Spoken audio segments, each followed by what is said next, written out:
you talk to your dog every single day. But here's the truth. Some of the words you use, words you think are harmless, may actually be breaking their heart. Imagine this. Your dog runs to greet you, tail wagging, eyes full of hope, and instead of joy, they hear sharp words, words that confuse them, words that sting. They can't ask you why. They can't explain how it feels. But inside, something shifts. In this video, we're going to uncover 10 everyday phrases that hurt your dog's feelings, the science behind why they matter, and most importantly, what to say instead. Stay with me, because once you hear this, you'll never talk to your dog the same way again. 1. Bad dog. The label that lingers. It's the phrase almost every owner has said, bad dog. Maybe they chewed a shoe. Maybe they barked too much. Maybe they had an accident. The words slip out without thought. But to your dog, it doesn't feel casual. Here's why. Dogs don't separate their behavior from their identity the way we do. When you say bad dog, they don't hear you did something wrong. They hear, I am bad. And over time, that tiny difference chips away at their trust. Science backs this up.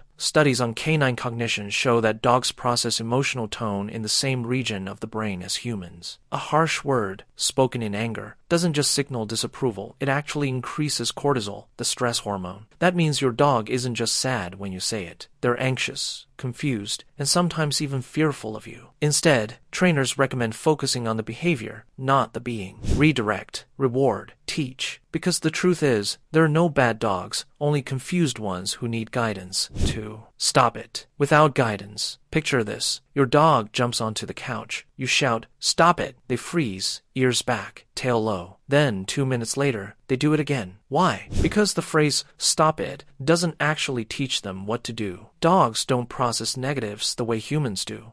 They learn by association and replacement.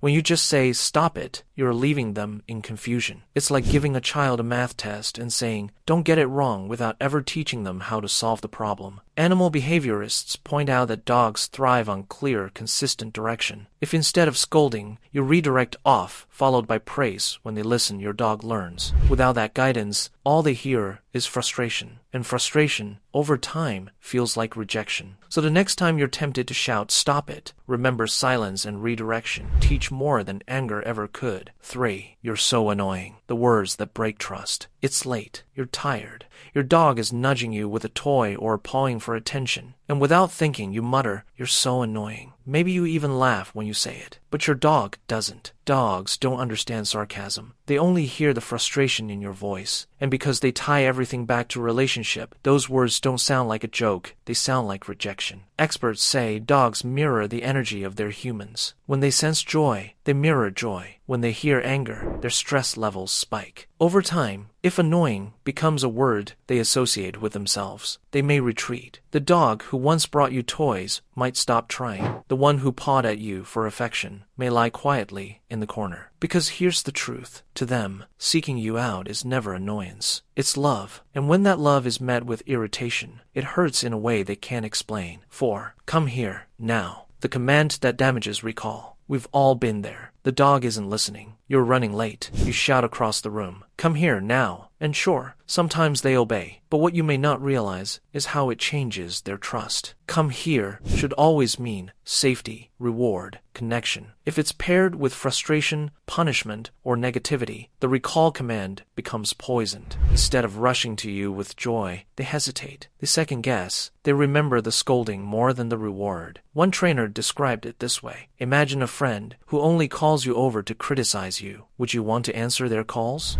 Dogs feel the same. And when recall breaks down, the cost isn't just emotional, it can be dangerous. A dog who doesn't trust the word come might run into the street, ignoring the one command that could save their life. So guard that word. Protect it. Make sure come here always ends in praise, not punishment. 5. Go away. The wound of rejection. You're on the phone, you're working, or you just need space. Your dog pads up beside you, hopeful, tail wagging, eyes bright, and you sigh, go away. 2 words, simple, but to your dog, they're devastating. In a dog's world, proximity equals belonging. The closer they are to you, the safer they feel. When you push them away, it doesn't feel like boundaries. It feels like banishment. And while you may only mean not right now, they don't understand the clock. They only understand distance. Behaviorists note that repeated rejection can lead to withdrawal. Dogs stop approaching. they stop trying. And when they retreat, it's not independence, it's resignation. The bond weakens. The trust phrase. Of course, you need your space, but there are gentler ways to set boundaries. Offer them a bed beside your desk, a toy for distraction, or a soft later.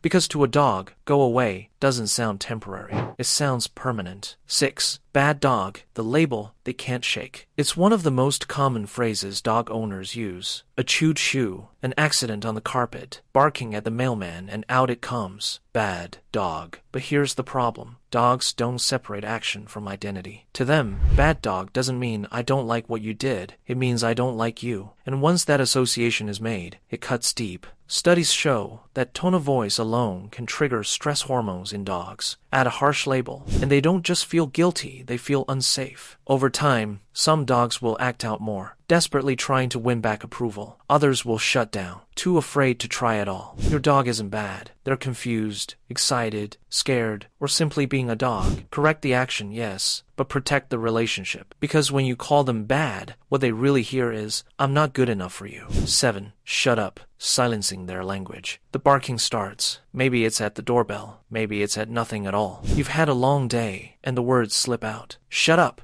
But here's the truth. Barking is not noise. It's communication. It's your dog saying, I hear something, I see something, I feel something. When you shout back, you're not quieting them, you're dismissing their voice. Behaviorists warn that repeatedly silencing a dog can create anxiety. They still feel the need to express themselves, but now they hesitate. The message builds up inside them with nowhere to go. That's when barking turns into chewing, pacing, or other destructive behaviors. Instead of shut up, acknowledge the bark, check the window, say, it's okay. Show them you've heard and handled it, because what they want most isn't silence, it's reassurance. It's knowing their voice matters in the only pack that counts yours. 8. You're fine, dismissing their fear. Thunder rattles the windows, fireworks crackle outside, or maybe it's just the vacuum. Your dog trembles, eyes wide, looking to you for safety. And what do we say? You're fine. It sounds comforting, but to a dog, it's dismissal. They don't understand the words, only the mismatch between their fear and your calm indifference. What they hear isn't reassurance. It's, your feelings don't matter. Over time, dogs who feel ignored in their moments of fear may stop coming to you for comfort. They may hide instead, facing their panic alone, and that breaks the very trust they're trying to place in you. The better response? A calm touch, a soothing tone, a safe space to retreat to. Because when you meet their fear with empathy, you're not just easing their stress, you're teaching them that no matter the storm, they'll never face it alone. 9. Come here when it's a trap. Every dog owner does this. You call your dog over, come here, but instead of a treat, a cuddle, or playtime, it ends with a nail trim, a bath, or being crated. Here's the problem. Dogs don't separate the word from the experience. If come here leads to something negative, they stop trusting the command, and worse, they stop trusting you. Veterinary behaviorists warn that misusing recall words can damage obedience for years. Instead of rushing toward you, they hesitate. They hang back, not because they're stubborn, but because they're worried. Every recall should build trust, not break it. Use it for love, rewards, connection. Because to your dog, coming when called should always feel like running back into safety, not walking into a trap. 10. No one loves you like I do, but actions speak louder. This one hurts because it's true. We tell our dogs they're loved, but sometimes our actions don't match. Rushed walks, skipped playtime, scolding instead of patience. Dogs don't measure love in words. They measure it in consistency, attention, and safety. When our actions say, I'm too busy, I'm too tired, or you're a problem, no amount of I love you can erase the confusion. Experts remind us dogs live far shorter lives than we do. Every day is precious to them. Every walk, every game of fetch, every quiet moment curled by your side, that is love to them. Not promises, not words, just presence. So,